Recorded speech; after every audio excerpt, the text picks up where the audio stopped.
ప్రసంగి 3:11. దేని కాలమందు అది చక్కగా నుండినట్లు సమస్తమును ఆయన నియమించున్నారు. ఆయన శాశ్వత కాల జ్ఞానమును నరుల హృదయం ఉంచి ఉన్నాడు. దేవునికి స్తోత్రం. ఏమన్నారు తెలుసా అండి? ఎంత మాత్రమైన వాక్యం దేవుడు చెప్తున్నారు. ఏమన్నాడు? దేని కాలమందు అది చక్కగా నుండుటకు సమస్తమును ఆయన నియమించి ఉన్నాడు.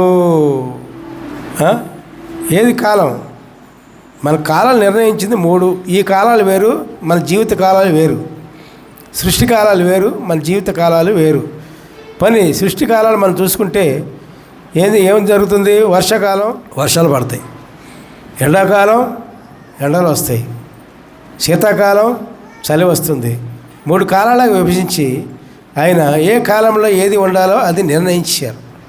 అట్లాగే మానవ జీవితాలు కూడా మరి ఏ కాలంలో ఏ మనిషి ఏ విధంగా జీవించాలో, ఏ విధంగా ఉండాలో, ఏ విధంగా ఇతరు జీవితాన్ని గడపాలో అది దేవుడు నిర్ణయించారు.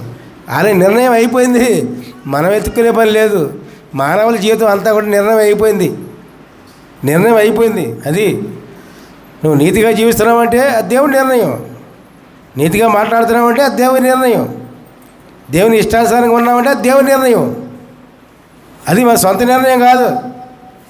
నీకు గొప్ప ఉద్యోగాలు వచ్చినాయంటే దేవుని నిర్ణయం, నీకు గొప్ప మంచి నైపుణ్యం కలవాళ్ళు అంటే ప్రతి పనిలోనూ అది దేవుని నిర్ణయం. అది దేవుని నిర్ణయం లేకుండా ఏది జరగదు పిల్లారా ఈ లోకంలో.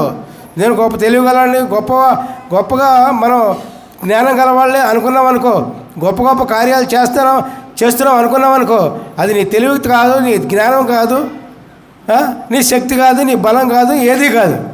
ఏంటది? దేవుని నిర్ణయం. ఆల్రెడీ నీ జీవితం ఇట్టా ఉంటుంది అని దేవుడు నిర్ణయించారు అంతే. ఇంకా రెండోది లేదేగా.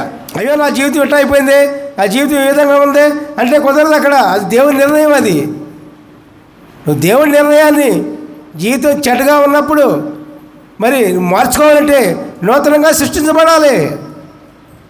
నూతనంగా సృష్టించబడినప్పుడు అప్పుడు చండాలమైన జీవితాన్ని ఆయన బాగు చేయగల సమర్థుడు. కాబట్టి జీవితాలు మంచిగా ఉండాలో చెడ్డగా ఉండాలో ఎట్టి విధంగా ఉండాలో మరి నిర్ణయం మంది. మంచిగా ఉందనుకో దేవుడిని స్తుతించు, చెడ్డగా ఉందనుకో నీ పద్ధతి మార్చుకో, నూతన సృష్టిగా మార్చబడు. అప్పుడు నీ జీవితాన్ని దేవుడు బాగు చేయడానికి ఎప్పుడు కూడా సిద్ధంగానే ఉంటాడు.